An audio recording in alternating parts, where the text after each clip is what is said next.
Hello everyone, this is Shannon from That's So Po, and today I wanted to just have kind of a chatty discussion video with you guys about reading process.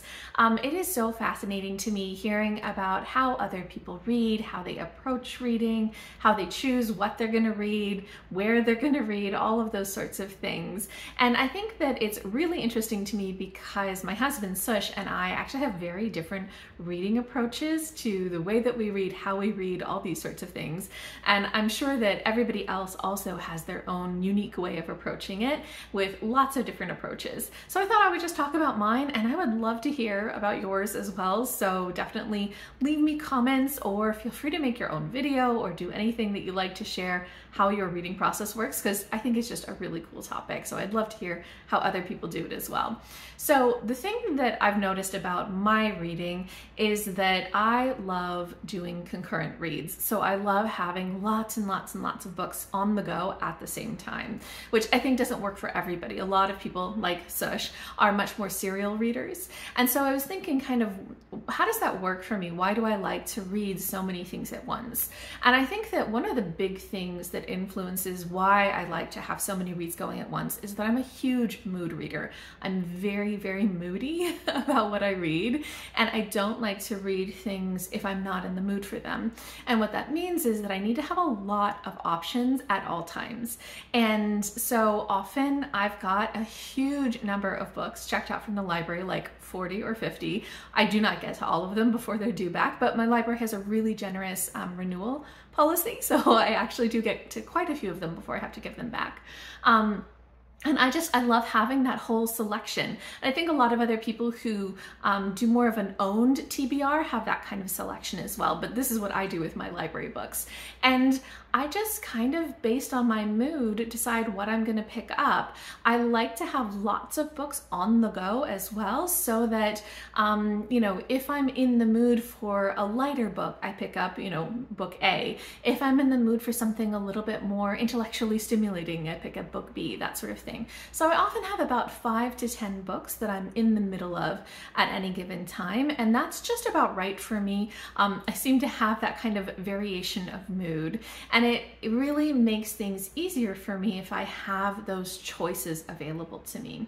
There are some things that are not exactly mood reading, so more structured reading for me, such as buddy reads. I love to do buddy reads, and so that is a very, very structured thing where I have a specific book that I need to read on a specific timeline.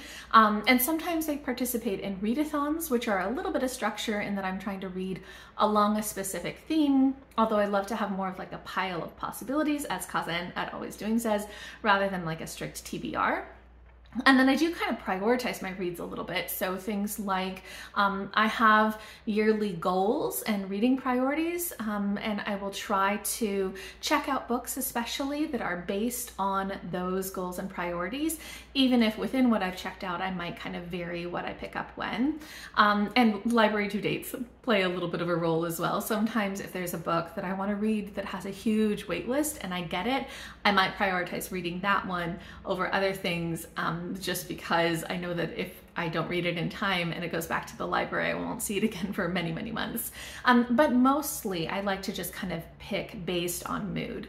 Another thing that goes into why I like to have so many books going at the same time is that I love variety in my reading. I really like to have a huge variety. So I like a variety of genres and age ranges and styles and fiction and nonfiction and all these sorts of things. And I like to kind of read them all at once. So it kind of reminds me of the way that I like to eat. So if I have a plate with, you know, 4 different items on it, I don't just like finish one item and then eat the next and then eat the next. I like to have little bites of each thing.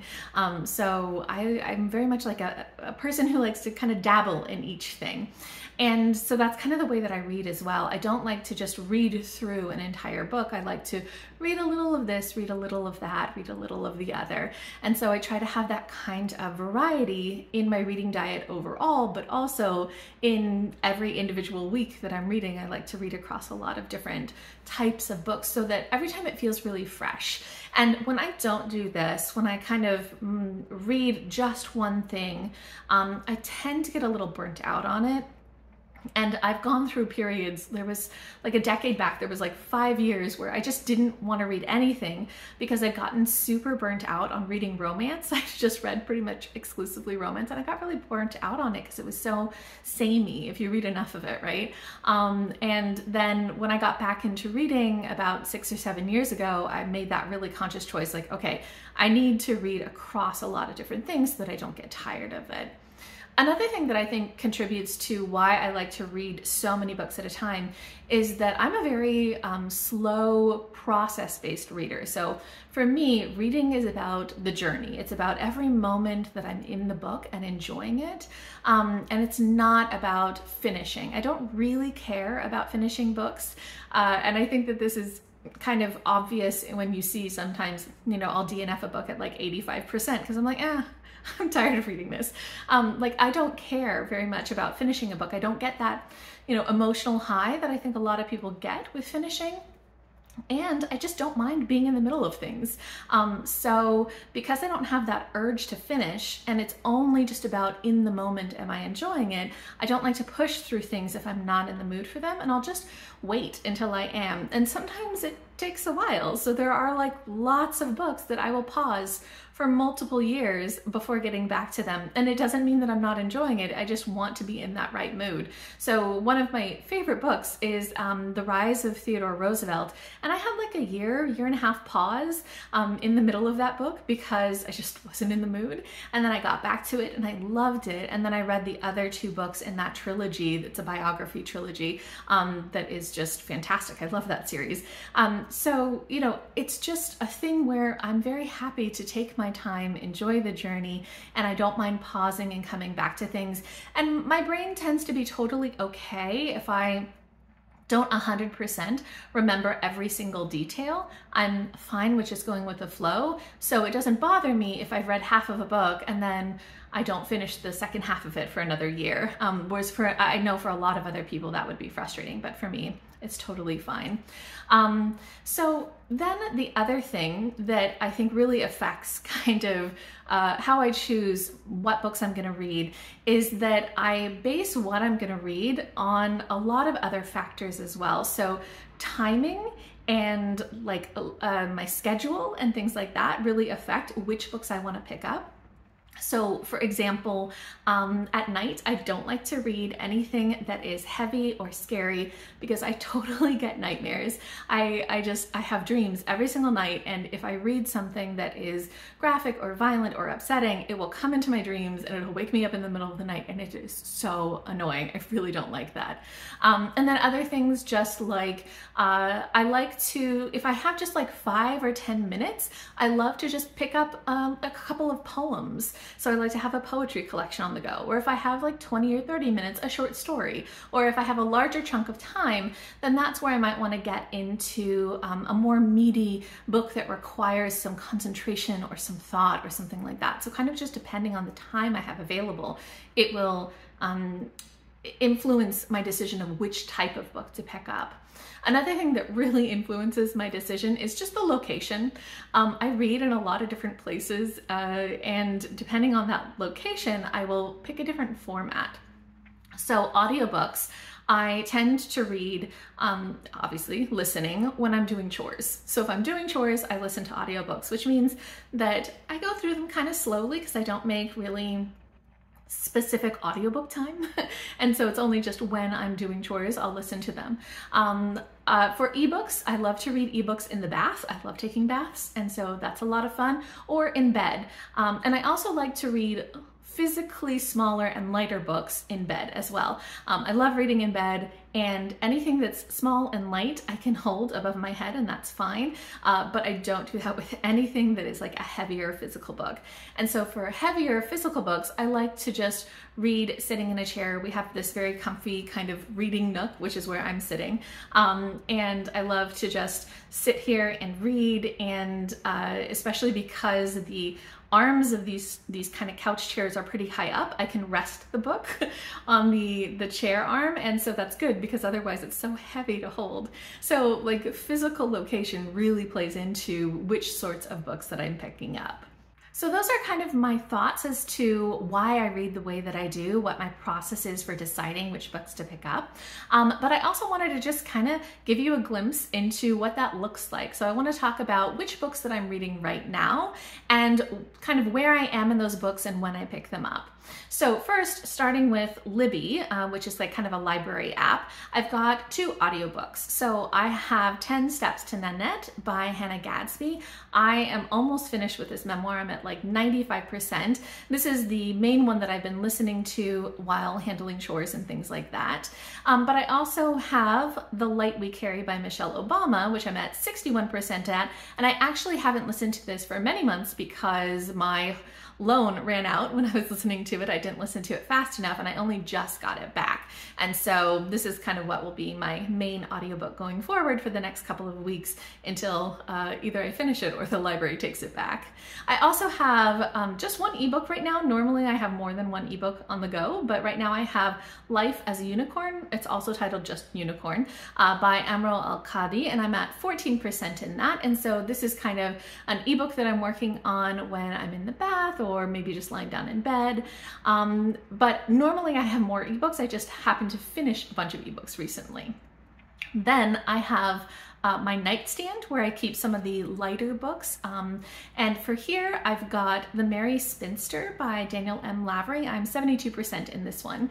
This is a book of short stories. And so this is excellent if I have just like 20 minutes or 30 minutes, or maybe like before bed. It's a little bit dark, so I don't necessarily always want to read this if it's too late, but they're just like really bite-sized, easy to read things. I also have the poetry collection, The World Keeps Ending and the World Goes On by Franny Choi. And again, this is so perfect if I just have a couple of minutes, I want to just read a few pages, a couple of poems, and I am 17% into this one. And then I have one other book here, which is Second Chance at Rancho Lindo by Sabrina Soul, which I am 20% in. This is a contemporary romance, and I like to read romances at night because they're often gentle, but this one had some drama in it, and I haven't gone back to it. Maybe the last time I picked this up was about 3 or 4 weeks ago, but I just need to be in the mood to handle a little bit of drama, and I haven't recently. So, but I will get back to this. I just need to be in that mood. Then in sort of the reading nook, I've got 2 rather heavy physical books on the go. I've got King and the Dragonflies by Kacen Callender. I am 62% into this one. This is a middle grade. It's got some heavier content, but it's a really beautifully written book, so I'm very much enjoying that. And The Gods of Tango by Carolina de Robertis, which I am 20% into. This is like historical fiction that is beautifully written. And this one especially I like to sit down and read if I have a chunk of time because I get so immersed in the world and I want to just sort of sit in it. So those are all of like the books that I'm reading by myself. And then I also have 3 books that Sush is reading out loud to me. The first is A Hatful of Sky by Terry Pratchett, which is the second in the Tiffany Aching series. We are 72% into this one. So Sush reads this to me sometimes just in the evenings when we're having shared time, or sometimes if I'm doing something with my hands like cooking, where I totally can still listen to something, he'll read to me. We also have Something New by P.G. Wodehouse, which we are 38% into, and that is a bedtime story. So Sush always reads me a bedtime story. We don't get very far. It's usually just, you know, a couple of pages, if not just a couple of paragraphs before I fall asleep. I'm super quick to fall asleep. And so he's been reading me all of the P.G. Wodehouse stories, and this is the one that we're on currently. And then lastly, we've got the Mahabharata by Ramesh Menon. And this we are 38% into a 1,500 page book. So this is a long-term process. This is actually a book that we had paused for about 8 years. So the last time I picked it up was about 8 years ago, and then we were reading The Wheel of Time, so we were kind of busy with that, and then since we've let that go, we have now gotten back to the Mahabharata. This is like a classical Indian epic, and so we started reading this a couple of weeks ago.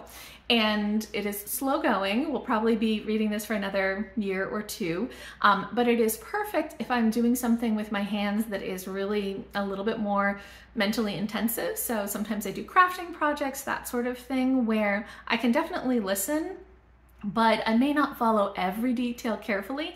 And with something like the Mahabharata, that's fine. Like I don't need to know every single detail, but I get the general gist of like what's going on. And, you know, sometimes we'll stop and we'll discuss stuff. And especially because, you know, these are the stories that Sush grew up on. Sometimes he'll fill me in on some of the backstory or some of the side things or like his own experiences. He has lots of like opinions about some of the characters in this and some of the moral tales that are in the epic. So yeah, so this is a fun one as well. Okay, so that is just a little bit of a snapshot of what I'm reading right now and kind of just how my process goes for reading and how I choose which books I'm picking up and how I'm reading them.